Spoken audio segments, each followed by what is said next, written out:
ശൈത്യകാലത്ത് ജലാംശം നിലനിർത്തുന്നത് വെല്ലുവിളി നിറഞ്ഞ ഒന്നാണ്. തണുത്ത കാലാവസ്ഥ പലപ്പോഴും നമ്മുടെ ദാഹത്തെ കുറയ്ക്കുന്നു. മൊത്തത്തിലുള്ള ആരോഗ്യത്തിനും ക്ഷേമത്തിനും ജലാംശം നിലനിർത്തേണ്ടത് അത്യാവശ്യമാണ്. ശരീരത്തിന്റെ ഊഷ്മാവ് നിയന്ത്രിക്കുന്നതിലും ചർമ്മത്തിന്റെ ആരോഗ്യം നിലനിർത്തുന്നതിലും ദഹനത്തെ സഹായിക്കുന്നതിലുമൊക്കെ ജലം ഒരു പ്രധാന പങ്ക് വഹിക്കുന്നുണ്ട്. അതിനാൽ ദാഹം തോന്നിയില്ലെങ്കിൽ പോലും ബോധപൂർവം വെള്ളം കുടിക്കേണ്ടത് അത്യാവശ്യമാണ്. ജലാംശം നിലനിർത്തുന്നതിനുള്ള നുറുങ്ങുകളാണ് ഇനി പറയാൻ പോകുന്നത്. ഒരു ഗ്ലാസ് വെള്ളം കുടിച്ചുകൊണ്ട് നിങ്ങളുടെ ഒരു ദിവസം ആരംഭിക്കട്ടെ. പതിവായി കുടിക്കാനുള്ള ഓർമ്മപ്പെടുത്തൽ എന്ന നിലയിൽ നിങ്ങൾ എവിടെ പോയാലും വീണ്ടും ഉപയോഗിക്കാവുന്ന വാട്ടർ ബോട്ടിൽ കരുതുക. ജലാംശം നൽകുന്ന ഭക്ഷണങ്ങൾ നിങ്ങളുടെ ഡയറ്റിൽ ഉൾപ്പെടുത്തുക. ഓറഞ്ച്, തണ്ണിമത്തൻ, പപ്പായ തുടങ്ങിയ ഫ്രൂട്ട്സിൽ ജലാംശം കൂടുതലാണ്. തണുപ്പ് കാലത്ത് ഇതൊക്കെ അല്പം ശീലമാക്കുന്നത് വളരെ നല്ലതാണ്. ഒരു ദിവസം കുറഞ്ഞത് 8 ഗ്ലാസ് വെള്ളമെങ്കിലും കുടിക്കേണ്ടതാണ്. എന്നാൽ പ്രവർത്തന നിലയും വ്യക്തിഗത ആവശ്യങ്ങളും അടിസ്ഥാനമാക്കി വെള്ളം കുടിക്കുന്നതിനെ ക്രമീകരിക്കേണ്ടതാണ്. ഓരോരുത്തരുടെയും ആരോഗ്യസ്ഥിതി അനുസരിച്ച് വെള്ളം കൂട്ടിയും കുറച്ചും കുടിക്കേണ്ടതാണ്. കഫീനും മദ്യവും ശരീരത്തിലെ നിർജ്ജലീകരണത്തിന് കാരണമാകുന്നു.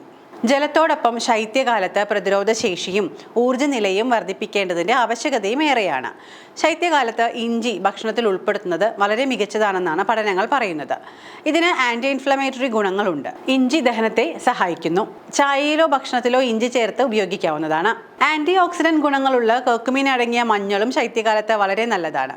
ഇത് ഇൻഫ്ലമേഷൻ കുറയ്ക്കാനും രോഗപ്രതിരോധ പ്രവർത്തനങ്ങളെ പിന്തുണയ്ക്കാനും സഹായിക്കുന്നുണ്ട്. മറ്റൊന്നാണ് സിട്രസ് അടങ്ങിയ പഴങ്ങൾ. സിട്രസ് പഴങ്ങളായ ഓറഞ്ച്, നാരങ്ങ എന്നിവയിൽ വൈറ്റമിൻ സി ധാരാളം അടങ്ങിയിട്ടുണ്ട്. പ്രതിരോധശേഷി വർദ്ധിപ്പിക്കാൻ ഈ വൈറ്റമിൻ അത്യാവശ്യമാണ്.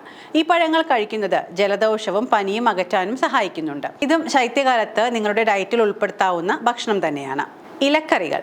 ചീര പോലുള്ള ഇലക്കറികളിൽ വൈറ്റമിൻ എ, സി, കെ എന്നിവ ധാരാളം അടങ്ങിയിട്ടുണ്ട്. ശക്തമായ പ്രതിരോധശേഷി നിലനിർത്തുന്നതിൽ ഈ പോഷകങ്ങൾ പ്രധാന പങ്ക് വഹിക്കുന്നുണ്ട്. അതുകൊണ്ട് തന്നെ ചീര നിങ്ങളുടെ ഭക്ഷണത്തിൽ നിർബന്ധമായും ഉൾപ്പെടുത്തേണ്ടതാണ്. മധുരക്കിഴങ്ങിൽ ബീറ്റാ കരോട്ടിൻ ധാരാളം അടങ്ങിയിട്ടുണ്ട്. ഇത് ശരീരത്തിൽ വൈറ്റമിൻ എ ആയി മാറുന്നു. രോഗപ്രതിരോധ ശേഷിക്കും ആരോഗ്യത്തിനും ഈ പോഷകം അത്യന്താപേക്ഷിതമാണ്. വീണ്ടും ഒന്ന് ഓർമ്മിപ്പിച്ചോട്ടെ, ഇതെല്ലാം പൊതുവായ ആരോഗ്യ കാര്യങ്ങൾ മാത്രമാണ്. ഏതെങ്കിലും തരത്തിലുള്ള ശാരീരിക ബുദ്ധിമുട്ടുകൾ അനുഭവിക്കുന്നവരാണ് നിങ്ങളെങ്കിൽ തീർച്ചയായും ഒരു ആരോഗ്യ വിദഗ്ധനെ കൺസൾട്ട് ചെയ്യേണ്ടതാണ്.